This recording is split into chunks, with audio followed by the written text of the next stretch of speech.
The inner critic is the internal voice that acts as a secondary personality, constantly judging and diminishing oneself. It is often experienced as a harsh inner voice that attacks with statements like, "You're terrible, wrong, incompetent, worthless," and other negative labels. This voice is so deeply ingrained that many people accept it as normal, unaware of its harmful effects on the mind. In psychology, the inner critic is similar to the superego in psychoanalysis, constantly monitoring and chastising whenever we make mistakes. Origins of the inner critic. The inner critic is not naturally present at birth, but is developed over time. Influences from family and society play a crucial role. Harsh parental reprimands, mockery from peers, or strict expectations from teachers can echo in our minds, gradually forming this critical inner voice. Additionally, personal experiences of trauma or past failures reinforce negative self-beliefs, supplying ammunition for the inner critic. A common source is perfectionism, where the relentless pursuit of flawlessness fuels self-criticism, leading to self-limiting and self-destructive behavior. Recognizing the critic's language. The inner critic often speaks in familiar phrases like, "I'm not good enough," "I'm useless," or "I should have done better." To identify this voice, pay attention to recurring self-critical thoughts, especially absolute or self-deprecating statements. Experts have categorized common types of inner critics, such as the perfectionist, demands perfection and does not tolerate any mistakes. The taskmaster, pushes for extreme productivity, equating worth with constant hard work.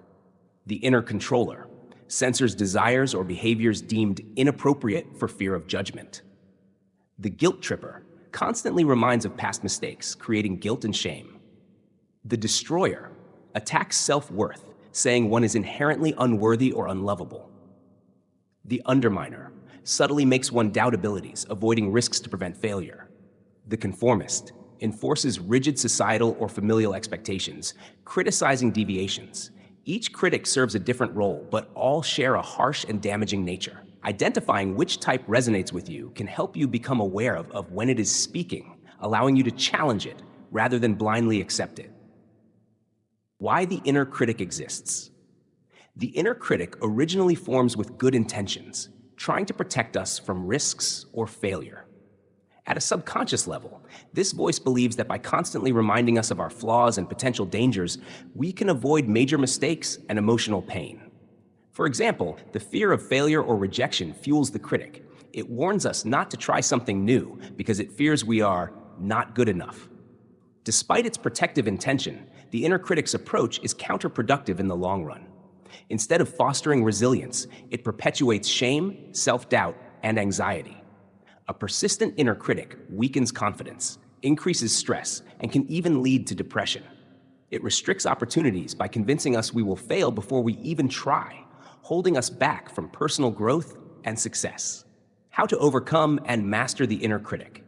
Although the inner critic is deeply ingrained, we can learn to control and master it by recognizing, challenging, and transforming it into a supportive inner voice. Below are proven strategies to achieve this. Challenging negative thoughts, cognitive restructuring. Rather than accepting self-criticism as truth, treat it as assumptions that need questioning. Using cognitive behavioral therapy, CBT techniques, identify automatic negative thoughts, e.g., "I will definitely fail," and then challenge them. What evidence supports this? Are there alternative, more positive perspectives? When we deconstruct negative thoughts, they lose their power, allowing us to replace them with rational and constructive beliefs. Practicing self-compassion. Self-compassion is the antidote to harsh self-criticism. Instead of berating yourself, practice treating yourself with the same kindness you would offer a close friend. When facing difficulties or mistakes, replace self-criticism with encouragement. Everyone makes mistakes. I will learn and improve.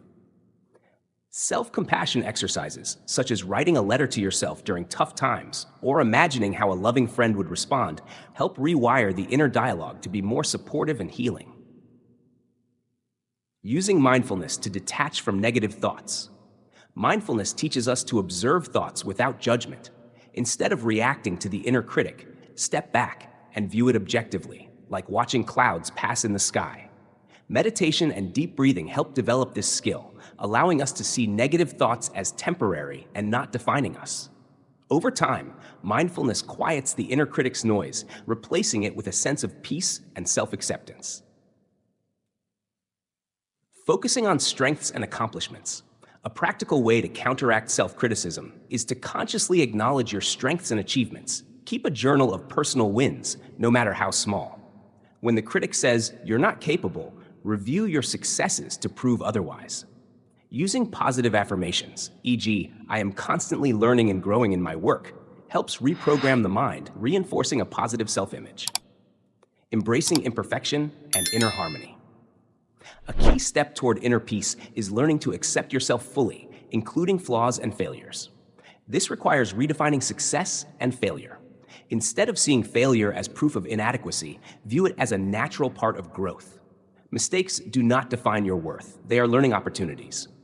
Everyone has weaknesses, and acknowledging this universal truth fosters self-compassion and self-acceptance. Equally important is forgiving yourself for past mistakes. Holding on to guilt and regret weighs you down emotionally. Forgiveness is not about denying responsibility, but about letting go of emotional burdens to move forward with clarity and confidence. Building a supportive inner landscape. Once we learn to challenge and quiet the inner critic, the next step is to develop a strong internal support system that nurtures self-confidence and resilience. This includes 1. Developing a positive self-image. Instead of focusing on weaknesses, deliberately recognize your strengths. Keeping a log of accomplishments and positive traits reinforces a healthier self-perception. Over time, this cultivates a solid foundation of self-worth, acting as a defense against future self-criticism. 2. Replacing the inner critic with a supportive inner voice. Actively develop an encouraging inner voice that motivates rather than belittles. When facing challenges, instead of hearing, "You'll fail," train your mind to say, "You've overcome difficulties before. You can do this." Engaging in self-dialogue that is gentle yet firm builds emotional resilience and inner strength. Number 3. Creating a life of purpose. A strong inner foundation allows you to pursue a life aligned with your values and passions, rather than being held back by fear. Identify your core values and long-term goals and use them as a guiding force. Living with purpose shifts focus away from self-doubt and towards meaningful action.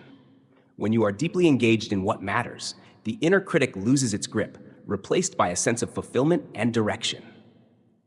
Mastering your inner critic is an ongoing journey that requires self-awareness and patience.